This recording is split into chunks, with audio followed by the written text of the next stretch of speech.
আগামী 13তম জাতীয় সংসদ নির্বাচনের সামনে রেখে আজকে 21শে জানুয়ারি 2026 আজকে আমাদের আচরণবিধির একটি মিটিং এবং প্রতীক বরাদ্দর দিন ধার্য ছিল। আমরা এখানে প্রতীক বরাদ্দ নিতে এসে আচরণবিধির যে সমস্ত নির্দেশনা ছিল সেগুলো মনোযোগ সহকারে শুনেছি।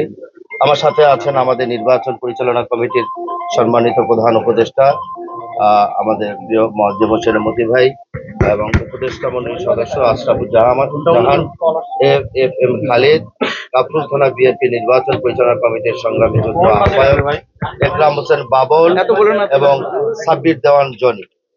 আমরা আচরণবিধি মেনেই 5 জন এখানে এসেছি। আপনারা ইতিমধ্যে লক্ষ্য করেছেন বাংলাদেশ জাতীয়তাবাদী দলের ঢাকা 15 আসনের বিএনপির মনোনীত প্রার্থী আমি শফিকুল ইসলাম খান মিল্টন। আমি কিন্তু আচরণবিধি মেনেই আজকে আমি 5 জনকে সাথে নিয়েই আমি এখানে উপস্থিত হয়েছি। কিন্তু দুঃখজনক ভাবেও হলেও সত্য কথা, যারা একটু আগে এখানে আপনাদের প্রেস মিডিয়ার সামনে বক্তব্য রেখেছেন তারাও কিন্তু আজকে আচরণবিধি মানেনি। তাদের সাথেও প্রায় 10-12 জন নেতৃবৃন্দ এখানে উপস্থিত ছিল। আপনার সকলে তা নিজ চোখে এখানে সংবাদ সংগ্রহ যারা উপস্থিত হয়েছেন তারাও দেখেছেন। প্রিয় ভাইয়েরা, যাই হোক, আমি বলতে চাই আগামী 13তম জাতীয় সংসদ নির্বাচন দীর্ঘ প্রতীক্ষার পরে বাংলাদেশের মানুষ, বিশেষ করে ঢাকা 15 আসনের ভোটার এবং জনগণ, তারা দীর্ঘদিন ভোট থেকে বঞ্চিত ছিল। একটা সুষ্ঠু, ইনক্লুসিভ, ভালো একটি নির্বাচন যাতে নির্বাচন কমিশনের মাধ্যমে আমরা জনগণকে উপহার দিতে পারি, সেই সাথে সাথে আমরা যারা দলীয় প্রার্থী, আমাদের নেতৃবৃন্দ যারা আছেন, আমাদের উদার মন থেকে আমরা নির্বাচন কমিশনকে সুষ্ঠু নির্বাচনের জন্য আমরা সাহায্য করার জন্য প্রস্তুত আছি। আমরা একটা কথা বলতে চাই, একটু আগে এখানে অনেকে বক্তব্য রেখেছেন, আপনারা প্রশ্ন করেছিলেন যে নির্বাচন আচরণবিধি লঙ্ঘন করে একটি বিশেষ দল তারা নারী কর্মীদেরকে বাসায় বাসায় পাঠিয়ে তারা প্রচার কাজ চলছে। তারা যিনি বক্তব্য রাখছিলেন, সম্মানের সাথে বলি, ওনাকে প্রশ্নের পরে উনি যে আনসারটা দিয়েছিলেন তা সম্পূর্ণ অসত্য। আমার কাছে তথ্যভিত্তিক প্রমাণ আছে, ভিডিও আছে, এবং এখানে আমাদের প্রিন্ট মিডিয়ার এবং সাংবাদিক বন্ধুরা যারা আছেন গতকালকে রাত্রে থেকে আপনাদের টিভি চ্যানেলের মাধ্যমে নিউজ করে সেটিকে সরাসরি সম্প্রচার করেছেন। এবং ভিডিওতে একটি জিনিস উল্লেখ আছে যে নারী কর্মী বাসায় গিয়ে ভোটার আইডি সংগ্রহ এবং বিকাশ নাম্বার চেয়েছিল।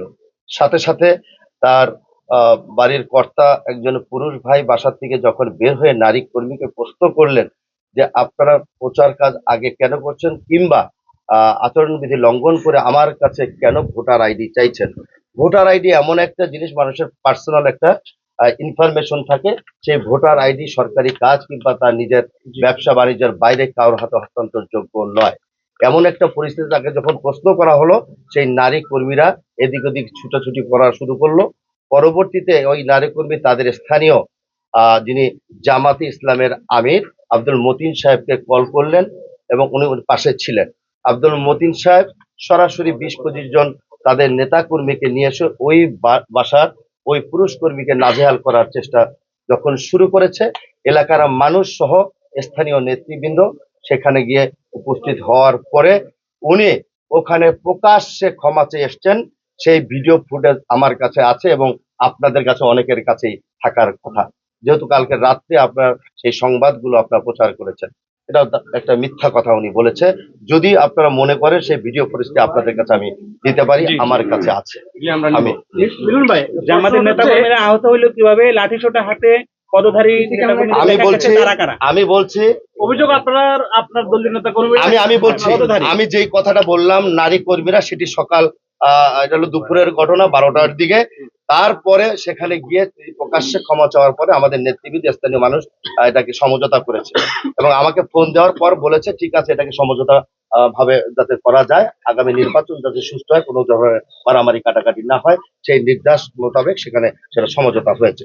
পরবর্তীতে একই দিনে সন্ধ্যের সময় পীরের বাগ শেওড়াপাড়া সেখানে একই ঘটনা ঘটেছে। এই নারী এবং পুরুষ কর্মীরা তারা বাসায় বাসায় গিয়েছে, সেখানেও একই ধরনের ঘটনার পরে যখন স্থানীয় মানুষ তাদেরকে জিজ্ঞেস করলো আমাদের কাছে কেন বিকাশ নাম্বার কিংবা ভোটার আইডি আপনারা চাচ্ছেন, তখন ওখানে জামাতের সংঘবদ্ধ কর্মীরা আমাদের 2 জন নেতা কর্মীকে তারা ওখানে প্রথমে প্রহার করে তাদেরকে আহত করে, সেখানে তাদের ঠোঁট এবং হাত ভেঙে যায়। তারপরে যখন এলাকাবাসী দেখলেন, তখন এলাকাবাসী যত দোকানপাট বন্ধ করে সেখানে একটা হই হুল্লোড়ের সৃষ্টি হয়েছে।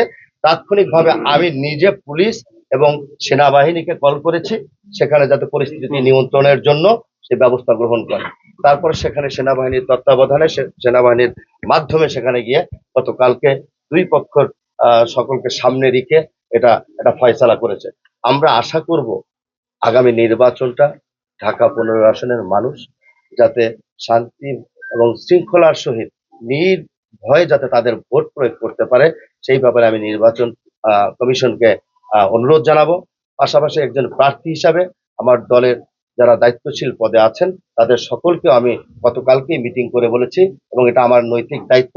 আমি একজন বিএনপির প্রার্থী হিসাবে, ধানের শীষের প্রতীকের প্রার্থী হিসাবে, যাতে আমার প্রিয় জনগণ ঢাকা 15 আসনের সাধারণ ভোটার এবং জনগণ যাতে করে সুন্দরভাবে নির্ভয়ে নির্বিঘ্নে গিয়ে ভোট কেন্দ্রে গিয়ে তার অধিকার যাকে খুশি তাকে ভোট দিয়ে সে নির্বাচিত করবে।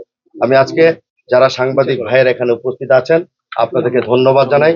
আপনাদের মাধ্যমে আমি সারা বাংলাদেশ সহ আমাদের প্রিয় ঢাকা 15 আসনের সকল ভোটার এবং জনগণের উদ্দেশ্যে বলতে চাই, আপনাদের কাছে আমরা কৃতজ্ঞ থাকব, যাতে করে আগামী নির্বাচনে আপনাদের এবং ভোটার সহ সারা 15 আসনের এবং প্রবাসী ভোটারদের কাছে আমি অনুরোধ করব, আপনারা আপনাদের পদ্ধতি অনুযায়ী বিদেশ থেকে পোস্টাল ভোটের মধ্য দিয়ে আমাদেরকে সহযোগিতা করবেন, সাহায্য করবেন, ধানের শীষের পক্ষে আপনারা ভোট দিতে পারবেন এই বলে, এবং ঢাকা 15 আসনের সকল জনসাধারণের প্রতি আমি ধন্যবাদ এবং কৃতজ্ঞতা জ্ঞাপন করে সাংবাদিক প্রিয় বন্ধুদেরকে ধন্যবাদ জানিয়ে আমি শেষ করছি।